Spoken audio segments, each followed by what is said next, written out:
Құрметті менің сырға толы өмір арнасын тыңдармандары. Өмірде болып жатқан оқиғалардың куәгері болғыларыңыз келсе, менің арнама тіркеліп, қолдау білдіре кетіңіздер. Қос құрбының тағдыры. Екінші бөлім және соңғы бөлім. Ендеше менімен бірге менің үйіме жүріңдер. Рас айтасыз ба? Әрине рас. Сендер ақша жинап ауылдарыңа қайтқанша менің үйімде бола тұрыңдар. Қыздар қуана келісіп, өздері мүлдем танымайтын, бұрын-соңды көрмеген бөгде әйелдің жетегіне еріп кете берді. Қос құрбы жуынып, бөгде әйел берген киімдерді киіп, тоя тамақтанып, шаршап ұйықтап қалды. Түске таяу оянып жұмыс іздемек болып сыртқа шығуға дайындық жасап жатты. Бөгде әйел кіріп келіп, қал жағдайларын сұрады. Қыздар, жағдайларың қалай? Жақсы демалдыңдар ма? Жүздеріңе қан жүгіріп қалыпты ғой. Иә, сізге көп рахмет. Алла разы болсын. Bir жаққа жиналдыңдар ма? Біз жұмыс іздеп қайтсақ деп едік. Жұмыс? Қыздар, мен сендерге тамақ, жылы үй, жылы жұмсақ төсек бердім. Судың да сұрауы болады емес пе? Мұның бәрін өтеуі бар деп ойламайсыңдар ма? Жұмыс тауып істесек ақысын төлейміз. Маған сендердің ақшаларың қажет емес. Олай болса, қалай өтеміз? Бізден сізге не қажет? Маған сендер қажетсіңдер. Кәне, менімен бірге жүріңдер. Қос құрбы түк түсіне алмай әлгі әйелдің соңынан еріп жүрді. Ұзыннан ұзақ әрі 2 метр сайын бір бөлменің есіктері қайда, неге бара жатқандарын түсіне алар емес. Соңғы есікке барып тоқтады. Есікті ашқан кезде құрбылардың көздері шарасынан шығып кете жаздады. Міне, мына қыздардың бәріне сендер секілді ішерге ас, төсек берген болатынмын. Бірақ бұл қыздар бұл жерде неге жиналып отыр? Өтемін өтеп отыр. Сонда қалай, біз түсінбедік. Сәния сендерге бәрін түсіндіреді. Сәния, кәне, мына қыздарды күтіп ал. Құп болады, ханым. Іштен денесі ірі, бойы ұзын бір қыз шығып, құрбыларды жұлқылай ішке кіргізді.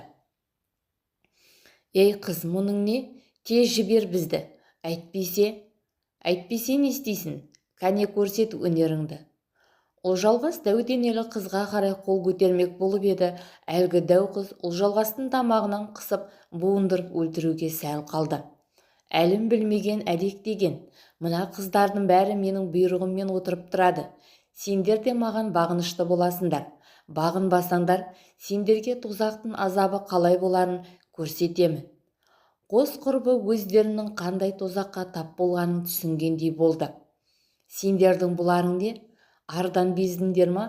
Әке, шеше, аға, әпке, туған туысқандарың жоқ па? Қыз баланың ең қымбат құндылығы ар емес пе? Жанымды алсаң да арыма кір келтірме дейтін ұғымды ұстанамын. Қазақ қыздар емес біз бе? Бәріміз мен қазақ қызымын деген үлкен айтқа лайық емеспіз бе деген сауал қойып көрейікші. Қазақта қыз баласы ұян да инабатты, сыпайы болған. Ер адамға тік қарамаған. Жүріс-тұрысы салмақты болып сызылып, сыпайы қозғалған. Орынсыз жыртындап күлмеген, ешкімнің сөзін бөлмеген. Етегі ұзын, кең көйлек киген. Басында тақия не бөркі болған. Жөнсіз, әдепсіз сөйлемеген. Кісінің алдын кесіп өтпеген. Даусын көтермей, бәсен дауыспен сөйлеген. Кешкілік жалғыз жүрмеген. Басқаларға қол тигізбеген, және кісіні болсын, жануарды болсын теппеген. Суық жүріс суман қылыққа бармаған. Өсе өтірік айтпаған. Адамға қарап есінебіне керілмеген. Талтайып отырмаған. Тамақты асап жемеген. Бұрамдап қылынсынбаған. Біреудің алдында киім ауыстырмаған. Салт дәстүрден аттамаған. Ешкімді ғайбаттамаған. Ішімдік ішіп темекі шекпеген. Тәкаппарлыққа жол бермеген. Үлкен кішіні сыйлап, шектен тыс боянбаған. Мінеки, қазақ қызы осындай болған. Я, бәріміздің де бойымыздан бұл қасиеттер толығымен табыла қоймас, дегенмен әрі де өзгеруге болады. Әй қыздар, бұл жер сендерге дәрісхана емес, үндеріңді өшіріңдер. Қазақ деп миды ашытпаңдар. Қазақ жерінде, қазақ елінде қазақ болып туылсаң, бұл атауды сыйламауға қақың жоқ. Біз мұсылман болғандықтан ең алдымен өз арымыз бен намысымызды биік ұстауға тиіспіз. Мұсылман, қазақ деп неменеге бас ауыртып тұрсыңдар? Сендер де біздей болмасаңдар, бастық бұл жерге сендерді алып келмес еді. Жоқ, сендер мен біздің айырмашылығымыз жер мен көктей. Біз бір рет қана еріксіз түрде арымызды таптауға жол бердік.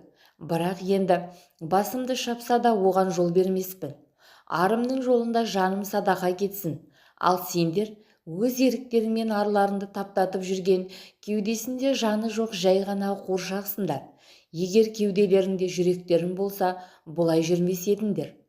Қыздар дауласып тұрғанда әлгі бөгде әйелмен қоса жас жігіттердің даусы естілді. Әпке, бүгін бізге жап-жас қаймағы алынбаған қыздарды тауып қоямын деп уәде беріп едіңіз. Уәдеңізде тұрдыңыз ба? Інішек, мен қашан сөзімде тұрмап едім. Мінеки олар. Ұлжалғыз Гүлданаға қарағанда кішкене еті тірі болатын. Бөгде әйел есікті ашқанға дейін өзімен қоса Гүлдананың жүзін ұзын қолаң шаштарымен бүркеп үлгерді. Өйткені бұл дауысты есіне түсірді. Бұл сол күні ұйқы дәрінің күшінде жатқанда арын таптап пәктігінен айырған жігіттердің даусы болатын. О, міне нағыз бақыт. Фигуралары күшті екен. Сіз уәдеде тұрсаңыз, біз де өз міндетімізді атқарайық. Мінеки уәде еткен ақшаңыз. Ал қыздар жүріңдер. Байдың ерке балдары қос құрбының қолынан ұстап бөлмеге қарай сүйрей бастады. Гүлдана қарсыласып айқайға сала бастады. Ұлжалғыз қолынан қысып белгі беріп түсіндіруге тырысты. Гүлдана да бірдене түсінгендей қарсыласуды доғарып үндемей еріп отырды. Төртеуі бір бөлмеге кірді. Жүзін ашып көздеріне тік қараған қыздарды көргенде ерке жігіттердің зәрелері зәр түбіне кетті. Не болды? Неге сонша қорықтыңдар? Сендер, иә сендер, арын таптаған қыздармыз. Сендердің арқаларында оқудан қуылып мына бір тозаққа тап болдық. Алла тағала тілеуімізді қабыл етіп, сендерге өз қателіктеріңді түзеуге мүмкіндік беріп, сендерді осында жіберген секілді. Сендер не айтып тұрсыңдар?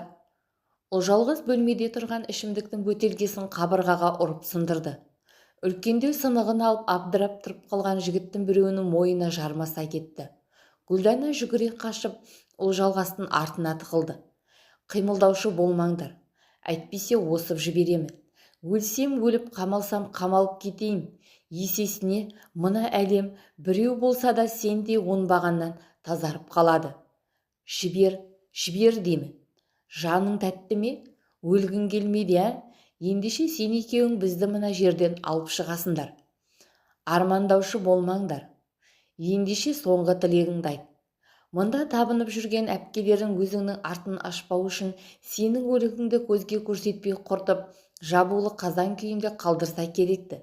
Мен ештеңеден қорықпаймын. Жоғалтар ештемем жоқ.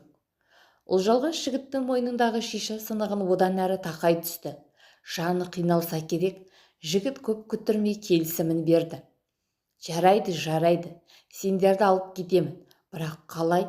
Ол оңайлықпен келісе қоймас. Жаңа ғана қалай бізді сатып алсаң, дәл солай тағы сатып ал. Жоқ, ол аз ақша сұрай қоймас. Ол жағы сенің шаруаң. Қашып құтыламын деп ойлама. Адамнан жасырсаң да Алла бәрін көріп тұр. Біздерді қайда жүздестіргенде Алланың ісі. Өлімнен емес, өлімнен кейінгі өміріңді ойла. Жарайды, қазір сөйлесемін. Сен барып келісіп кел. Ал оған дейін мына досың кепілде болсын. Ұлжалғыз тұтқындағы жігітті итеріп жіберіп екіншісіне жармаса кетті. Аңқау ақкөңіл қыздан мұндай қылық шығады деп ешкім ойламаса керек. Жалмауызға да жан керек деген осы болар. Байдың ерке тотай жігіті әлгі белгісіз әйелмен сөйлесіп тұр. Екеуінің келісе алмай тұрғаны айдан анық көрініп тұр. Бір кезде әйтеуір жігіт жақсы жаңалықпен оралды. Төртеуі бірге бұл мекеннен алыстап кетті. Міне, бұл әрекеттерің жігітке тәнті болды. Қыздың нағын таптауға ешкімнің құқы жоқ. Бұл сендерге сабақ болсын. Сендер әлі жазаларыңды тартасыңдар. Ауылдағы хабар ошақсыз бізді уайымдап қайғыдан қан жұтып отырған әке-шешеміздің көз жасы біздің көз жасымыз сендерді жібере қоймас. Сендерді қарғыс атсын. Алла жолына салдық. Айтқандай заттарымызды алып бергендерің үшін көп рахмет. Қос қорбы құтылғандарына қуана бірден ауылына жол тарту үшін Ұлжалғас ұялы телефонын сатты. Өздері әлі күнге дейін нағыз құрбы санап жүрген Айданамен қоштасып кеткенді жөн көріп оған жолықты. Бар бастан өткендерін баяндап берді. Айдана да олармен қосыла еңкілдеп жылап алды. Түн ортасы таңның атқанын күткісі келмеген қос құрбы атана туған туыспен қауышуға асығып таксиге отырды. Көздегендері ауылдағы ағайынға тезірек жетіп, өзгелерге әлгі тозақ мекен жайлы жеткізіп, құлдықта отырған қыздарды құтқару болатын. Өздерінің шамасы келмегесін біліп, өзгелердің көмегіне жүгінгенді жөн көрді. Түн ортасы таксиде жандарын шүберекке түйіп келе жатты. Қаладан шыққан соң көлік бұзылып, жүргізуші оларды басқа көлікке салып жіберді. Бұл екі қыз қорққандықтан алғашқы таксиге мінгенде Гүлдананың телефоны мен көліктің номері бұзылып басқа көлікке отырғандарын құрбысы Айданаға қоңырау шалып айтқан болады. Бірақ екінші көліктің нөмірін көре алмады. Онсыз да өмірлерін ойран еткені үшін жаны азапталып жүрген Айдана олардың аман есен өз үйлеріне жетуін Құдайдан тілеп отырды. Гүлданаға хабарласып еді, телефон сөндірулі. Үрейге бой алдырып жанын қоярға жай табалар емес. Қайта-қайта қоңырау соғып жатып, сөндірулі телефонды қайта қоса алмады. Ақымақ адамдай түні бойы ары-бері жүріп бір көз ілмеді. Араға 2 күн өтіп қос құрбыны іздеуге бүкіл Алматы кірісті. Полиция қызметкерлері ерікті қаншама жастар. Бір апта өтіп, айдаладан 2 қыздың өлі денесі табылды. 2 қыздың өліміне себепкер болған Айдана есінен алжаса жаздады. Қос құрбыны ең соңғы болып көрген сол болғандықтан тергеуге алынып шыдай алмай бар шындықты баяндап берді. Сол сәтте-ақ әлгі жердегі жезөкшелер мен олардың жеңгетайы тұтқынға алынды. Байдың ерке балалары әлгі 2 жігітпен Анел сол күйі жазасыз қалды. Алғашқы отырған таксит жігітке өзінің кінәсіз екенін, көлігі бұзылып оларды басқа көлікке мініп кеткенін дәлелдеп жазадан босатылды. Алайда екінші мінген көліктері де жүргізуші де өлтірген қанішерде сол күйі табылмады. Сол күннен бері Айдана күндіз күлкі түнгі ұйқыдан айырылды. Қыздарын дипломмен күткен ауылдастары табытпен қос қыздың мәйітін күтіп алды. Кінәлілер мына өмірде жазасыз қалғанмен, Алла тағала жазасыз қалдырмасақ.